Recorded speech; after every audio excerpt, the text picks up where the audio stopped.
This is the Action Movie Guys podcast, bringing you action movie reviews from across the decades, plus box office numbers and insight like never before. And now, your hosts of the Action Movie Guys podcast, Alex and Nate. Here we go. Welcome, everyone, to a brand new episode of the Action Movie Guys podcast, episode 357. We're up to Star Wars Attack of the Clones from 2002. I'm your host, Alex Figueroa. My co-host is Nate from Netflix Reviews. All right, Nate, please introduce our special guest. Yes, we have a guest. He's back, and he's going to be back for the next few episodes. He was here the last couple of episodes as well. Our good buddy, Robert, is here. Robert, let everyone know where they could find you on Instagram. Yeah, hi, how you doing? Thanks for having me back again. And on Instagram at Big Knock 007. There you go. And he bought a microphone. Doesn't he sound fantastic? He bought a microphone just for this show. He's a great guy, and he's going to be reviewing some movies with us. So, yes, that is our special guest. All right, so let's talk about financials here, because this took a dip in the wallet, baby. This took a big dip. Ooh. And this is the first franchise that it took a dip. Nate does that negative shit, but you don't need to know the negative, because once I give you these numbers, you're going to do the mathematics in your head. So here you go. Star Wars Phantom Menace, right? The first one was at $115 million as a budget, and it made $1 billion. Yeah. So the sequel comes out, right? A few years later. Oh, wow. The new sequel's out. Anakin is stronger, looking good. Natalie Portman, looking good. Fine. We're going to give you another $115 million budget, right, Mr. Lucas? And did the audience say, yeah, I think this movie's better than the first? Nope. $653 million at the box office. This took a $400 dip from the first film. And I think this is the first franchise that the sequel took a major hit. Normally it's super more or even. Yeah. But this took a really big dip. So, Nate, what do you think of those numbers? I mean, it might be the first one we've done where the part two was 400 million less. There's definitely, like you said, there's definitely ones where like maybe it's a little less, maybe even 100 million. 2, but 4. Now, at the end of the day, this still made money because it only had $115 million. Oh, yeah. So it made money. It wasn't a failure, but to your point, comparatively, they could not have been happy. They couldn't have been like, wow, they're like, yeah, this is good. But we thought, I'm not surprised because I remember the Phantom Menace being divisive. I remember a lot of people hating it. Even back then, like the nerds, they all went out to see it at midnight, dressed up with their plastic lightsabers, and they walked out and they were like, what is this? What's Jar Jar Binks? Oh, I don't like this. And so I bet going into this one, they were like, oh, this more of these guys. And so not surprising that it made, to me, it's not surprising that it made that much less. Oh, all right. Rob, what do you think of this dip? Yeah, I'm not really too surprised about the dip either, because, you know, this one, I think it kind of disappointed a lot of folks. I think, you know, when I went to see it, I was kind of, you know, it was really disappointing. So, yeah, it's not surprising about the $400 million dip that it took. So yeah, I was shocked. I saw this number. I said, wait, what? I was like, this is crazy. But look, with that said, let's see if it has changed with the audience and critics. Yeah. Because remember, Phantom Menace came in at a whopping 52% for critics and a 59% audience. Correct. So let's see if it goes up. Well, with the sequel. Go ahead, Nate. One of them does and one of them doesn't. So there you go. This did have a 13% increase with the critics at 65. So this one is actually fresh with critics. It took a minor 3% dip with audiences, though, 56. So it went from a 59, which is not great, to a 56, which is slightly less great than a 59. These are not numbers I'm surprised with, because most of my friend group, like people I know, like dislike this one more than the Phantom Menace. I will say until this, well, I don't want to do spoilers. If you asked me before I watched this one, I felt that way as well. I don't like this one, and maybe I still don't, and maybe I do. We'll see, but I don't like it either. So yes, it did take a dip with the regular audiences. Man, interesting. I mean, look, it's interesting. Look, let's just get into the review here, right? Let's go. Lead characters back, older. Anakin. Yeah. Christian Hayden is now in the role of Anakin Skywalker. Hayden Christensen. Oh, Hayden Christensen. Oh, yeah. Hayden Christensen is in as Anakin Skywalker. Natalie Portman's back as Queen Amidala. Mm-hmm. All right. Rob, let it go. What do you got? I'm gonna give it a 5 for the leads solely. I think based on McGregor as Obi-Wan. As far as Hayden Christensen and Natalie Portman's role in there, I thought they were just okay, But what really topped the cake for me was McGregor as Obi-Wan. That really made my decision giving it a 5.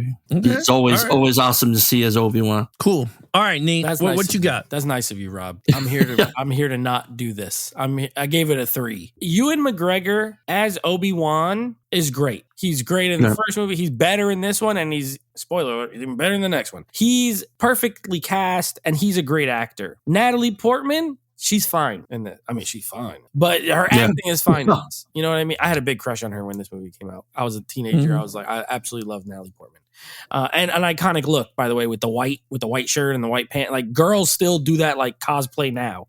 So cool, but the performance is only okay, honestly. Yeah. Hayden Christensen is so horrible in this. I don't care. His performance is bad. And again, I have not watched the new one or the next one in a while. From what I remember, he gets better. But in this movie, not only is his performance bad, but Anakin is one of the most annoying. He is one of the most annoying characters. You thought he was bad when he was a little kid. He's worse as whatever age. So this is 10 years later. Now, I'm assuming maybe he was supposed to be like 8 years old in the first movie, because that would make him 18 here, because he's like getting married and he can't be 15. I thought he looked like he was 5 in the first movie. Yeah, he has to be in his 20s. Yeah, he can't be 5. So otherwise he's 15 in this, and he's getting hit on and macked on by Padme, which is creepy. But anyway, It's creepy. his character is so annoying. You want to talk about Alex? I know you hate whiny people. This is the king of the whiners in this movie. He's trying to hold me back. Obi-Wan's holding me back. I could be stronger than him. I might be stronger. I love you. I'm tortured every day. My heart. I'm like, oh my God, shut up. All his dialogue is horrible. He's talking about sand. It's like, I don't like sand. It's coarse. And it's like, oh my God, what is this? A horribly written character. George Lucas, I think he's the one that suffers the most in the whole movie. I hate the character. I don't care that how did this thing become Darth Vader? I don't know. As far as I'm just talking about this movie, he brings the score down to a 3 because he's terrible. I hate him. I do hate him in this movie. So the only scene I like is when he goes and gets his dead mom, and kills those people. That was kind of cool. Other than that, he's terrible in every single scene. So I gave him a 3. All right, Nate. In the words of Michael Jackson, you are not alone. I am here with you. Because I gave Anakin a 2. That whining shit was for 2 hours. And I was like, no way. And I didn't remember him being this bitchy. Like, I mean, first of all, I never noticed that how whiny he is in this movie. Like, he is super whiny. You are absolutely right. He bitches about everything. And Obi-Wan is like, be patient, man. Like, relax. Like, don't go crazy. I'm going to be the best Jedi ever. I'm going to be better than Yoda. I'm going to be better than this guy. I'm like, oh my God, shut up and let the fucking Force do his thing.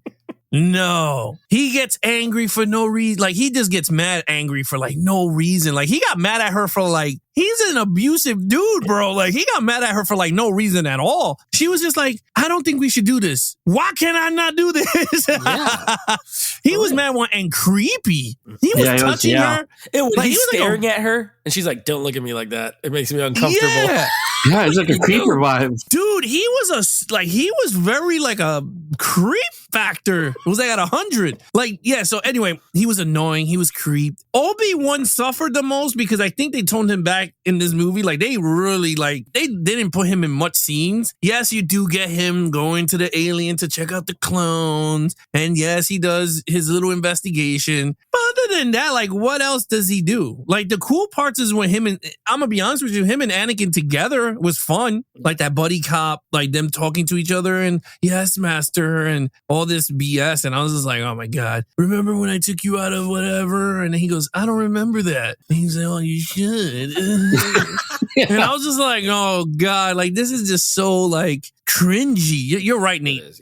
this writing is so cringy. Oh, it is so cringy. And I'll leave it at this. And this is the scene that made me go, this is a 2. It's the scene that Padme is sleeping in the beginning. With the worm. Right? Yeah. And he goes, you're using her as a decoy. And he was like, well, master, I thought that would be the best thing to do. Right? And I'm like, oh, God. And then all of a sudden he was like, I don't think this is a good idea. He goes like, well, are you jealous because my powers are stronger than you? And I was just like, what? Like, why would you say that to your master? Like, you know what I'm saying? Like egging him on, like, I'm better than you. And like, that's the whole movie. Yeah. I'm better than this guy. I'm better than that guy. And then he freaking gets his hand chopped off. That's what you get. Oh, and then Count Dooku just whooped that ass. Yeah. And you know what? And I'll say this straight up. That point in time where the first time Obi-Wan goes, we'll attack them together, we're stronger. And the first thing he does is like, Anakin, no. And he runs and Count Dooku just fucking electrocutes his ass and sends him flying. Yeah. I was just like, that to me is not poor writing or lazy writing, because they're showing you that he is very impatient, where Luke was kind of patient. Like Luke, I mean, Luke did his annoying traits, but towards when he started to get a little older, he learned about being patient with Yoda and all that. Like he figured it out. Like, oh, okay, if I calm down, let my surroundings do his thing, the Force will be with me. Not this dude. This dude just straight up ran into everything. Like, I'm the best one. Count Dooku whooped his ass in 2 seconds. Yeah. And I don't know. I just felt like, and Natalie Portman was great. I thought she was great in this movie. She was gorgeous. I mean, she did her thing a little bit. Her acting was a little off. Yeah, in certain Rose things, Byrne this time but- as her like little help. You get these famous women who would later become Keira Knightley in the first one, and then this one is Rose Byrne, who would go on to become famous. Yeah, I didn't notice Is that. she the Yeah. one from Insidious? Yes. Yes, Okay. yeah. That was like her Insidious, little yeah. partner. Neighbors. Yeah, so that was interesting. Yeah. So George Lucas is so He was for ahead of the talent. game. He's like, you're gonna be Yeah. famous one day. You're gonna play You're Natalie gonna be Portman's double. famous. You're gonna be famous. Famous. Oh my god, you're funny. Yeah. Anyway, I gave it a 2. I thought he was. I thought the characters were horrible. decent. Okay, main villain. We got now Dark Sidious is his name, and then we got Emperor Pop, Senator Pop. All right, Nate, what you got here? 2. 2. This is worse than okay. Phantom Menace. At least we had Darth Maul. He looks awesome. He fights. We got Count Dooku. Okay, who fights at the end of this. Christopher Lee, one of the best. Don't get me. Love the casting. Love the voice. Love when he's talking. You have interfered with something for the last time. I love it. Great. But it's literally the last 15 minutes of the movie. Before that, all they do is talk about him. Dooku was a great Jedi. Apparently he was Qui-Gon's, master, and he trained under Yoda. That's great. That's great backstory. This guy's not in the movie until the very end. Okay. He got a weird lightsaber handle. It's like curved. It bothers me. Yeah. But it's pretty cool. He fights. Okay. So that's why it's not a 1. That's why it's not a 1, because at least he fights. Palpatine is in this even way less than the first movie. He's barely in it. So essentially our villains, okay, even though, it's one of those movies where similar to the last movie, we'll get more into storyline. It's about all this political maneuvering again. Right.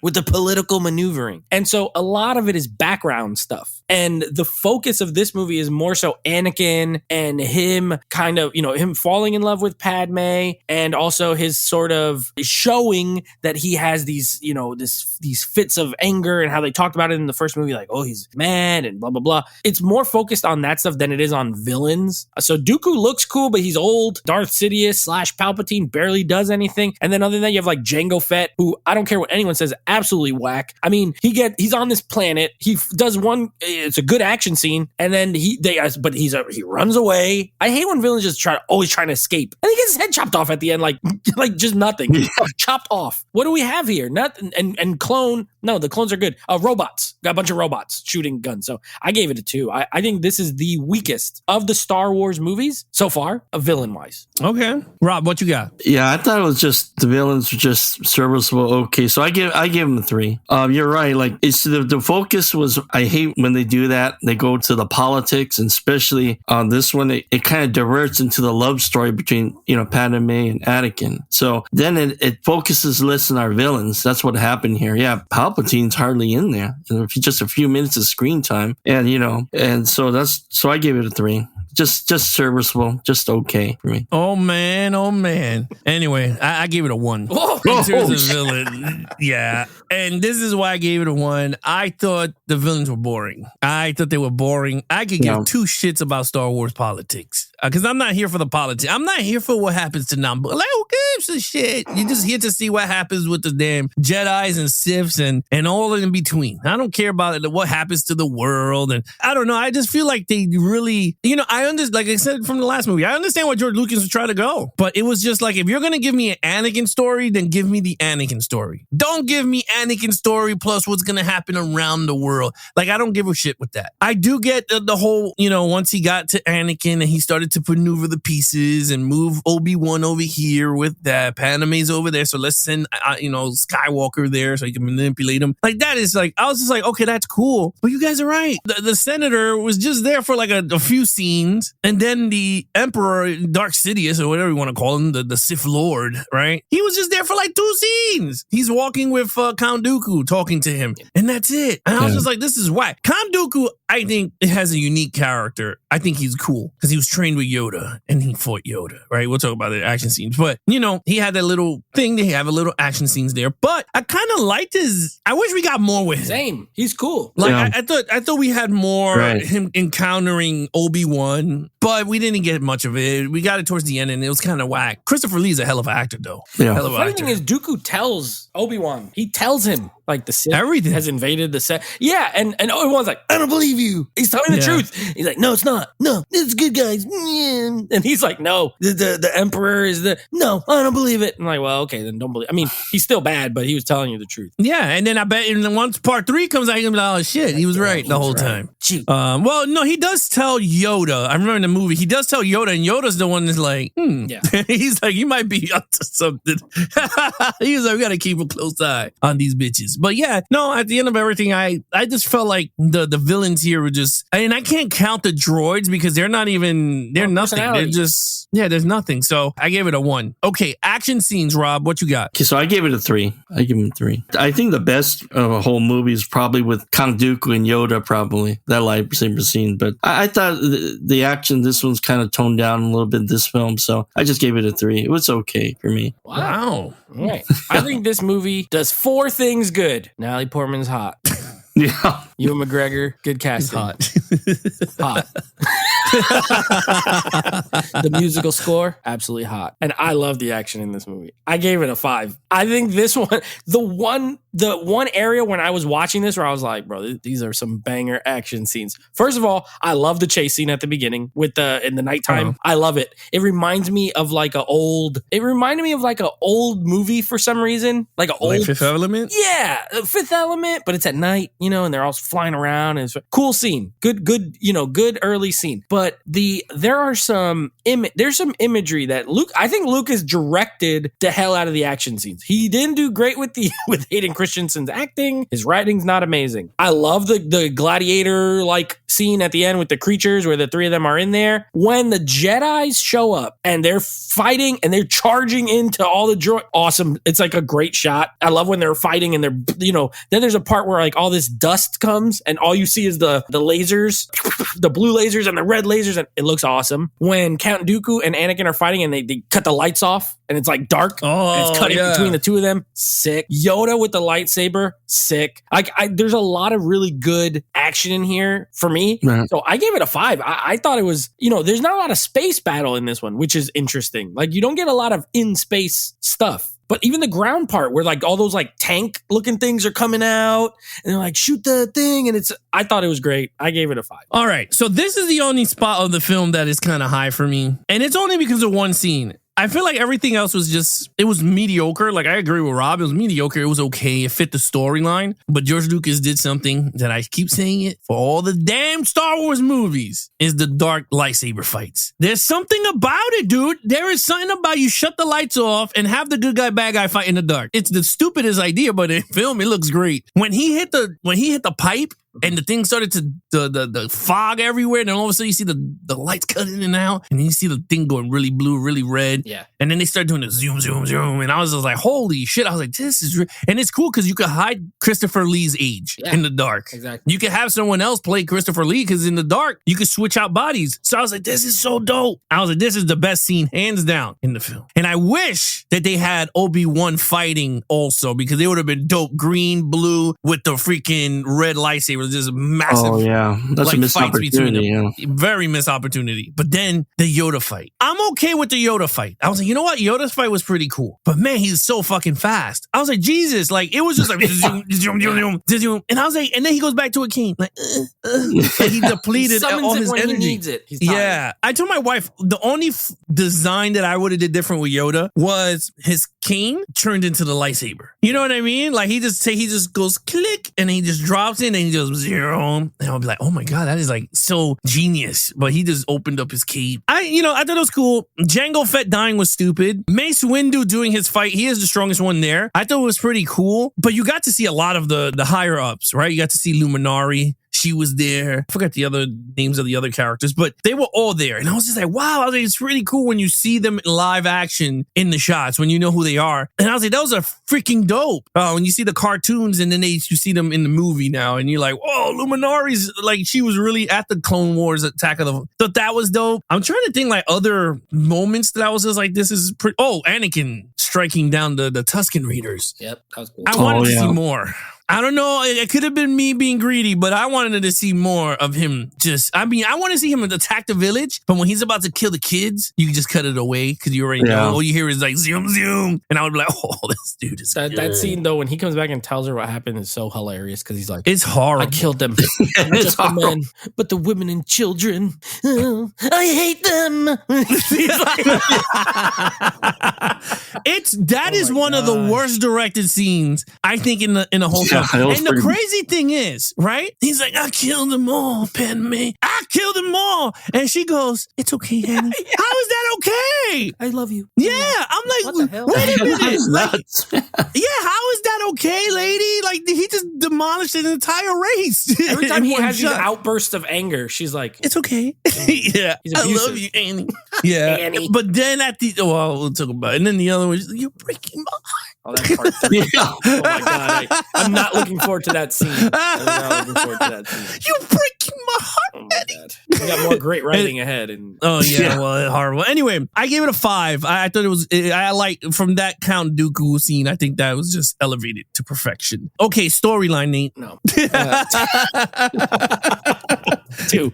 Again, with the political crap. I don't know why George Lucas thought it was a great idea. So when he came up with the prequels, I'm assuming, first of all, the nature of prequels is not something I like. It typically served to like give you answers to stuff that you didn't really care about that much. You know what I mean? Darth Vader, cool villain. It seems like these 3 movies are literally just to show the beginning of Darth Vader. And the problem, that's not a problem in itself. The problem is that the story he chose to tell beyond just Anakin becoming Darth Vader, it's all like this political garbage, like senators. And I don't even know this. The first one, I could follow it. I didn't care, but I could follow it better. In this one, it's like you almost forget what they're even doing. And then they go back and then they need Jar Jar Binks of all people to like go in there and say, we would like to move to have the army of the clones of the... Like, what is going on? Like, what are they still even fighting about? And then there's like the Trade Federation, the weird Asian aliens are back for more in this one.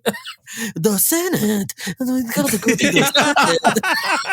Like, what are these guys? I hate them. Yeah, I think the storyline's bad. And the other problem is the Anakin stuff. It just should be cooler. Like, let's be honest. You want this villain to like, this is easy. You have him be a Jedi learner, right? He learning under Obi-Wan, but they don't have to put so many I think George Lucas was obsessed with putting in flashes of like, you see, he's gonna become a villain. You see, he's got a hot temper, but it's the way he chose to show those that's really bad. The scene with the mom is probably the only kind of good one where he kills all those people. Other than that, he just comes off as a brat, like a whiny, and so it doesn't really work for me. So I gave it a 2. Oh, sorry. I also don't believe the love story between. It doesn't make any sense. Like you said, this guy, every time he has an outburst of rage, she's like, "It's okay," but then then when he's normal and nice to her, she's like, I can't love you. That's it. I'm not like, Yeah, pretty much. yeah. Sorry. Yeah, I gave it a 2. They had like a lost opportunity here. We want to see more of Anakin go to the dark side, his dissension turning into Vader. We didn't get that. We got like again with the politics, the separatists, the Senate. We're not here. We want to see what happens with Anakin, how he gets there to Vader. Then we get a love story that sounds like a bad novella episode. I mean, and we get kind of like creep vibes from Anakin too, a little bit. It was just a missed opportunity. It just focused too much on the love story between the two, and I wanted to see more Vader character. We didn't see that, so I gave it a 2 on that. Yeah, I mean, I agree with both of you guys. I gave it a 2 also. It's a lot. It's just, it's so uninspiring. I mean, I'm not saying Star Wars movie has to be inspiring. I mean, it's not. You're just there to sit down and enjoy a journey, but the journey was just fucking boring. Like, there's nothing you could, like, this movie is 2 hours that felt like 240. Like you're watching an extra 40 minutes of just useless stuff. It's a 2-hour movie that felt long for no reason. There was just flutter there for just flutter. I agree with Nate. This love story makes no. I felt more for Han Solo and Princess Leia than Anakin and Padme, to be honest, in terms of love story. Like how they fell in love in the first 4, 5, and 6 made more sense to me than Anakin and Padme. I didn't sense that in this at all. He was a whiny little bitch throughout the whole movie for no damn reason. The only redemption he has that he finally got to his mom. And I was just like, oh man. But then I'm like, okay, my problem with that scene is she died mad quick. She was like, oh my God, Annie, you're so big. Oh God. And then she goes, yeah, she, like, who dies like that? Oh my God, you're big and strong, boy. You're a Jedi. handsome boy, I'm going to die now. I'm gonna die. Like, I thought it would have been more better. He rescues his mom and they're getting away from the Tusken Raiders and she gets shot in the back on the speeder. And then he turns that bitch around and goes, oh, hell no. And then does a flip with the saber and turns it on and just start going, you know what I mean? Yeah. Like, annihilate people. You're just like, oh, hell no. Like, you know, he holds his mom and she goes, sorry. And he's just like, no. And then he starts running. And I would be like, yo, that's what I'm talking about. No. She literally died the minute she saw him. Yeah.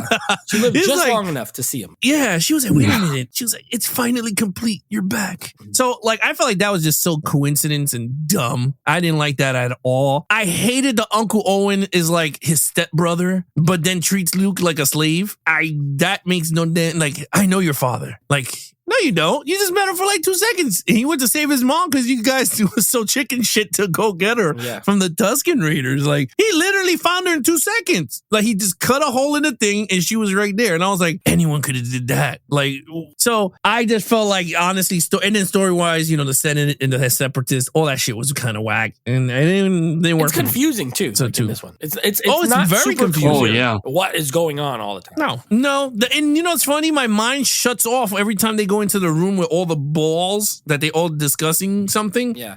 In the actual Senate. Oh, my brain shuts off. I'm like, what are we talking about here? And they're like, Misa wants to give all power to the clones to Santana. Yeah. Like, what are we cheering for? And I was just like, well, who's getting what power? A power of what? Because 2 seconds ago, no one owns that clone's army. Yeah. It was, Obi-Wan just found out about it, and all of a sudden now they're giving away the rights to use it. I was just like, wait, what? Like, that's the point of the movie that confused me a lot, was the fact that the first half of the movie, no one owned the clones except the Jedis, because they supposedly put the order in for it, which we all know it wasn't. It was Emperor Palpatine or whatever, and Jango Fett. But then throughout the movie, it was just like, oh, we're giving away the power to this army that, wait, for like who, how, and what? Like, all of a sudden, now that this army shows up, now they're giving away the power to it. Like, I don't know. It just felt so, you're right, Nate. It just felt like they just threw it there. Just like, okay, let's just throw it to the audience and see if they like it or not. I don't know. Uninspiring. I gave it a 2. Overall, go ahead, Rob. What you got for overall? Overall, I gave it a 2. What threw me there is that score, because especially we didn't need that romance between Anakin and Padme. Lucas should have just cut all that out. Less of the politics and more of Anakin going to the dark side, and I think put more Obi-Wan in there, more lightsaber fights. They should have done that. That's why the thing it kind of turned me off. Like, all those big negatives right there, and it kind of like give me a bitter taste, because like then that's why I kind of gave the action that score, because it kind of tuned me out of the whole movie with those negatives, especially the romantic stuff and the corniness of the dialogue. So a 2 there for overall. All right. Yeah, I agree. I also gave it a 2. Going in, I was like, you know what? Maybe I like this movie now. I have not seen it in a really long time. I thought Phantom Menace was. I don't think it's great, but I don't hate it as much as some other people seem to. It's like maybe this one will be better, and it's worse. I like the Phantom Menace better than this movie. I agree with a lot of Rob's points. I think that the writing, like the dialogue, is not good. It's pretty bad, actually. And Lucas, that's what he's known for more so is, I don't know if he's necessarily known for dialogue writing, but he's an idea guy. He has like a lot of great ideas. This is not his best. One thing I respect, I do think it was interesting because a lot of the movie almost plays out, especially early, almost like a noir film, which was kind of cool. Like Obi-Wan trying to figure it out. It's almost like a mystery, which was neat. Right. But the problem is like everything else is so uninteresting and not cool that it's like, ugh, this is just not good. I think the action is great. That's what makes it watchable. But it's too long. This movie's 2 hours and 25 minutes. 2 hours and 25 minutes. And it's just needs to be not that long. It needs to be an hour and 45 tops. So just a lot of stuff in here that's just really rough. So yeah, I don't like it. 2 out of 5. Yeah, I'm on the 2 train with you guys. Didn't do nothing for me even on the rewatch. I was just like, wow, this is boring.